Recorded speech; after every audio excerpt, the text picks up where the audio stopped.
గురవుతున్నారు. దానివల్ల ప్రాంతంలో ఉన్నటువంటి స్థానికులకు ఉపాధి కలవాల్సింది.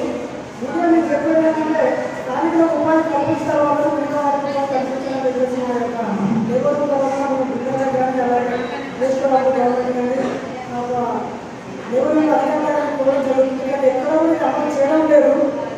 ఇక్కడ ఉన్నటువంటి కార్మికులకు వర్క్ ద్వారా చేయలేకపోతున్నారా?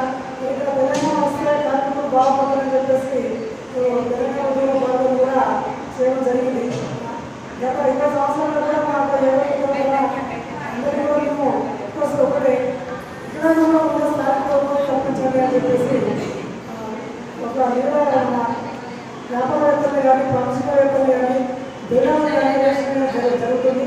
దీన్ని దృష్టిలో పెట్టుకుని ఇక్కడ లేబర్ కానీ చూడకుండా మీరు కోట్లకొద్ది బిజినెస్ చేసుకుంటే ఇతర రాష్ట్రం తీసుకోవాలి కాకుండా ముందుగా ఇక్కడ ఉన్న స్థాయిని గుర్తించి వాళ్ళకి తగిన ప్రాధాన్యత ఇస్తూ వాళ్ళ ఒక వర్షానికి పని ఇచ్చి మీరు ముందుగా ప్రోత్సహించిన తర్వాత ఇతర రాష్ట్రం తీసుకోవాలని చేయడం జరిగింది.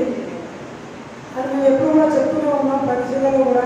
అయినా కూడా వాళ్ళ యొక్క లేబర్ ఆఫీసర్ కానీ ఎవరు కూడా దీనిపై చట్టరీత్యా చేర్చుకుని వాళ్ళకు కూర్చొని ఇవ్వడం జరుగుతుంది. మా లేబర్ కూడా మేము ప్రతి ఒక్క కార్యాలయంలో చెప్పడం జరుగుతుంది. స్థానికంగా వాళ్ళకు ముందుగా రిజర్వ్స్ ఇవ్వండి, వాళ్ళకు ఉపాధి కల్పించండి, వాళ్ళకి చట్టవల్ల కల్పించండి అని చెప్పేసి మేము చెప్తున్నాము.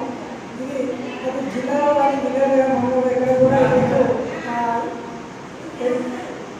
బడాలకు బిల్లాలు మొత్తం ఇతర రాష్ట్రాల నుంచి కానీ రాజస్థాన్ ఉత్తరప్రదేశ్ నుంచి తీసుకొచ్చి కార్మికులకు ఇక్కడ ఉపాధి కల్పిస్తున్నారు. దీనివల్ల ఏంటంటే మనకి దుబాయ్ ఇతర రాష్ట్రాలకు పోవడం జరుగుతుంది.